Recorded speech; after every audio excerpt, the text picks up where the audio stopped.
In the last video we ended off with a very pleasant SFK run, some gear drops and me telling you just how much fun I was having playing Fire Mage. We are now level 28 and today there is a guild scheduled Blackfathom Depths that starts with a leisurely stroll to the entirety of Ashenvale. Before we start rolling with this video, let me just say that everything I say, down to the minute detail, matters, especially in contrast with the title of this video. So back to our leisurely stroll, it all starts when the group is formed and we start chatting around. Now let's take a look at the map for Ashenvale. Coming from Orgrimmar, I enter from the right side and I have to walk all the way to Zoramstrand, where at the bottom, I will pick up 2 quests and then head up to the dungeon. To this end, I say in the chat, I am going to get the quests as well, because in my mind, I will have to grab the flight point for any future times I need to get to Ashenvale.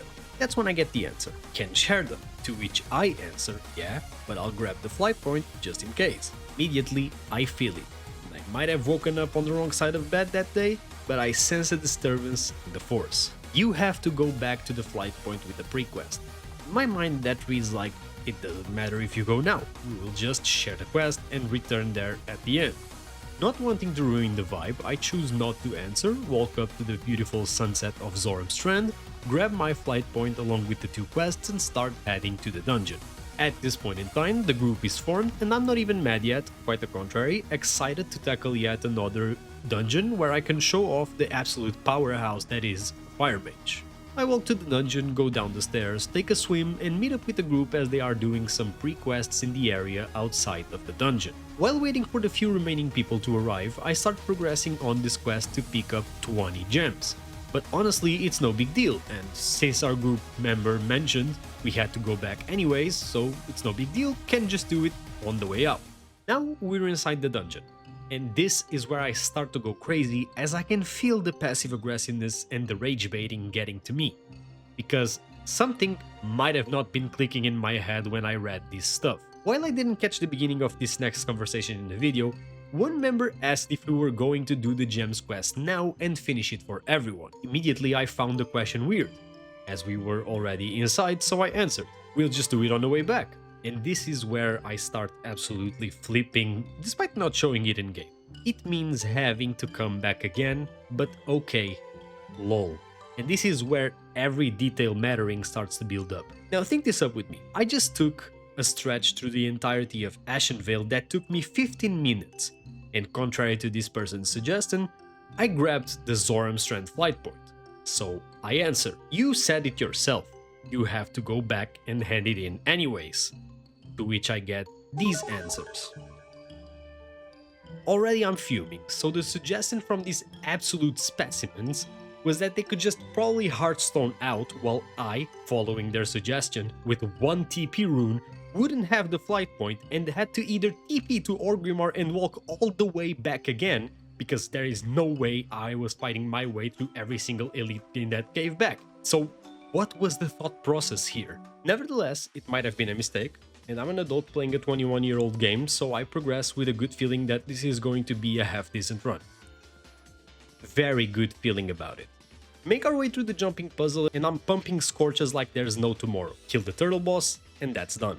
Now this next part is my fault. Through memory, I suggest we do an optional boss located after an underwater cave and offer to lead the way. I proceed to get the way wrong not once but 2 times, and in the end there was a boss there, but it wasn't even the one that I was thinking about, but I keep dishing out firepower like there's no tomorrow. Kill the boss and go back to the normal dungeon route.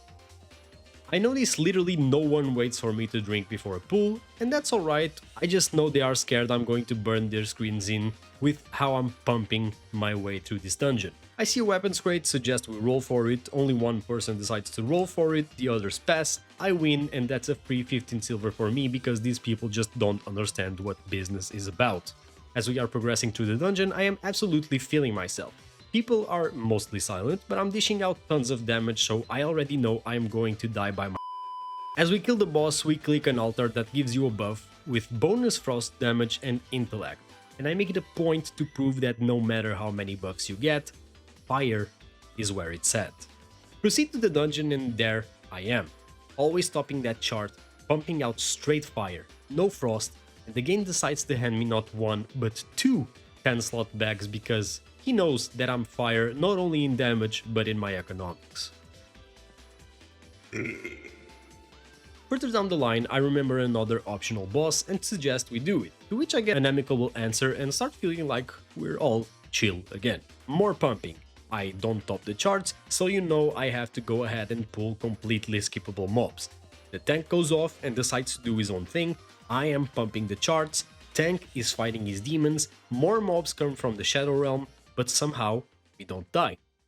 As the eagerness to pull without waiting for anyone reaches the healer, the tank pulls more mobs at low HP, we all die, run for 10 minutes, and here we are again. I offer some peace treaty potions and water, get the driest thank you imaginable, and we go back to res a guy that died running in, just to get there and find literally 0 mobs that are aggro, which left me a bit confused, but we moved on. At this point in the dungeon, I'm debating whether I had a meltdown or my complaints were half reasonable, so I decided that my entire focus was going to be on more pumping till we left this dungeon. We cleared the hallway, cleared the optional Loch Ness monster, and start clearing the inside of the temple with Little Big Planet music bumping in my headphones for biggest damage potential. This amazing gear chat called Sukuna shares the quest somehow all of us missed and we kill the boss. Of course you already know who was top DPS. Boss dies, the level 25 gets a great staff and we all congratulate him for his W, and I decide to pull a 1, 2, 3, 4. Pulling what looked to be over 20 mobs just to show these people that the power that Ragnaros has bestowed upon me is truly amazing. After that is done, I peacefully say, "Great job people," to which as usual I get no answer. I'm starting to think that people in this guild actually don't vibe with me, but it must be jealousy due to my huge damage. But anyways, we reach the final room and this is playing in my headphones. Some cinematic stuff I couldn't even have prepared for. Funnily enough, the music switches to Persona when we're killing the last boss, but that was also funny as I absolutely love Persona and that only got me more motivated. Crits going off, stuns, I was pushing my pick button and down goes the boss. Drop some big upgrade pants, I win them, nobody says a thing, Persona bangers are going on in the background and we're all done here. Grab a random quest we had to do on the way back, do the gen thing outside, and that's where the day ends. Now, let me know what you thought about this. Did I have a justifiable meltdown or not? Let me know if you enjoy these updates to my classic character, as I surely like making them, and tell me if you want more of them in the future, as I have some stuff I need to do in this character. I would mind making more videos about it. Other than that, this has been the Retro Den, and I'm out.